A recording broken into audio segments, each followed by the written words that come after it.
Ouagadougou, capitale du Burkina Faso. À notre arrivée, un important flux d'engins à deux roues sur toutes les artères de la ville attire tout de suite notre attention. C'est qu'au Burkina Faso, le parc automobile est à prédominance à deux roues.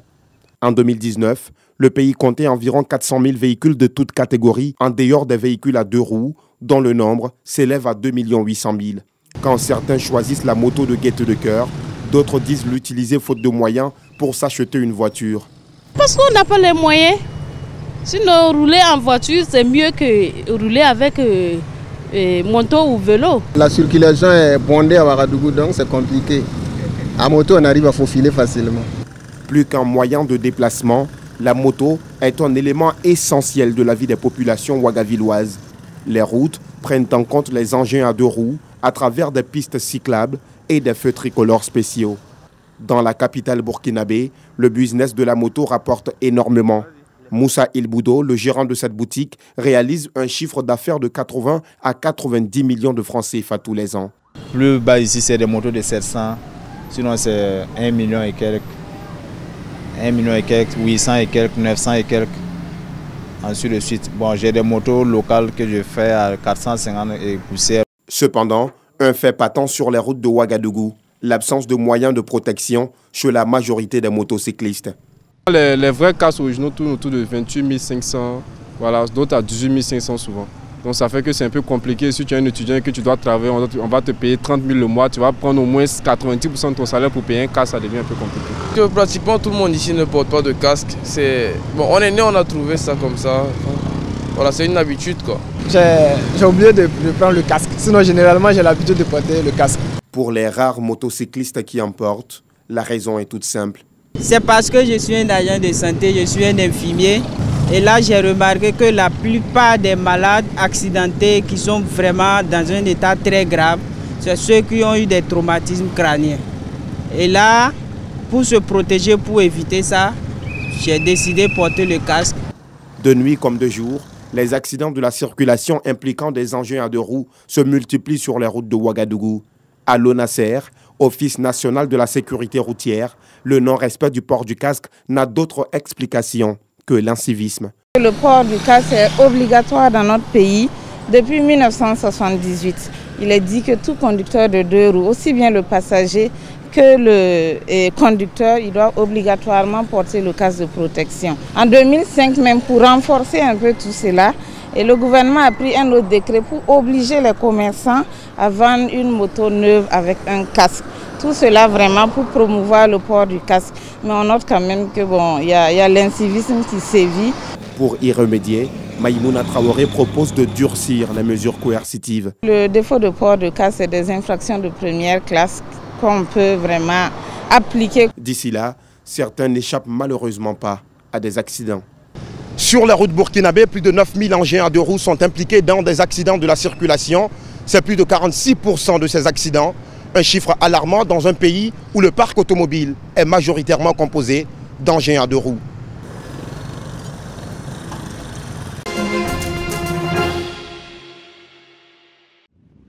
L'ONG Unité du corps de la jeunesse africaine et les motards de Côte d'Ivoire, réunis en vue de sensibiliser les motocyclistes sur la campagne nationale de sécurité routière adoptée en Conseil des ministres le 10 août dernier. Le gouvernement, en initiant cette action, nous a donné l'occasion de pouvoir gagner du pas sur notre ambition de faire la moto et donner l'envie aux générations à venir de le faire. La moto est devenue tellement importante qu'il faut avoir une sécurité derrière cette moto. Ça veut dire qu'aujourd'hui, tous ceux qui font de la moto, je les vois rouler en ville. Vous savez, vous avez un casque qui est là, c'est des casques qui sont homologués. L'ONG Unité du corps de la jeunesse africaine prévoit une table ronde de concertation tous les jours à venir dans la capitale politique Yamoussoukro, dans le but d'encourager tous les motocyclistes à rejoindre la plateforme Famille de roues, un cœur. Objectif, multiplier avec l'ensemble des motocyclistes la campagne de sensibilisation sur l'importance du respect du code de la route sur toute l'étendue du territoire.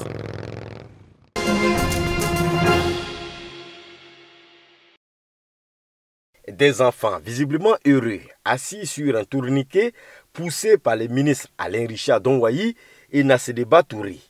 La scène se déroule dans le village de Balayo, dans la sous-préfecture de Soubri, à la grande joie des parents. Les gens disent que l'enseignement préscolaire est réservé pour les sociétés riches. Eh bien, l'action posée en zone rurale démontre que cette pensée n'est pas vraie. Comme Balayo, les villages de Walebo et d'Ozekro ont reçu les clés des bâtiments des centres d'action communautaire pour enfance. Un projet dénommé « Les familles font la différence », cofinancé à hauteur de 40 millions de francs CFA par la Fondation Trek et le chocolatier Touton, et mis en œuvre par l'ONG internationale Rescue Committee. Notre présence ici aujourd'hui vise à inspirer du modèle aussi ici pour orienter les projets à venir vers des acquis pérennes. L'approche des CSE nous paraît donc être une opportunité à explorer. Ces structures vont contribuer à l'amélioration des conditions de vie des populations rurales et lutter contre le travail des enfants dans la cacaoculture. La protection de l'enfant, l'éveil et l'éducation de l'enfant, l'autonomisation de la femme qui est libérée de la garde de son enfant pendant ses heures d'activité génératrice de revenus, l'harmonie et l'épanouissement de la famille. Tous les enfants de 2 à 5 ans doivent y être inscrits pour leur protection et leur éducation. Ils ne doivent pas être dans les plantations avec les mamans. Chers parents de la Nawa, nous avons renforcé encore ces acquis à travers la mise en place d'autres structures pour votre bien-être, telles que des écoles primaires, des collèges, des cantines scolaires et des centres de santé intégrés. De la phase pilote à la première phase d'extension de ce projet, 2605 familles et 10 420 enfants ont été impactés. La ministre de la Femme, de la Famille et de l'Enfant a profité de son séjour à Soubré pour se rendre à l'hôpital général, où elle a fait un don en vivres et non-vivres au service des prises en charge. Avant de rencontrer, malgré la coupure d'électricité ce soir, les femmes de Soubri à la salle des fêtes de la mairie. Il a été question de l'autonomisation de la femme au cours de cette rencontre.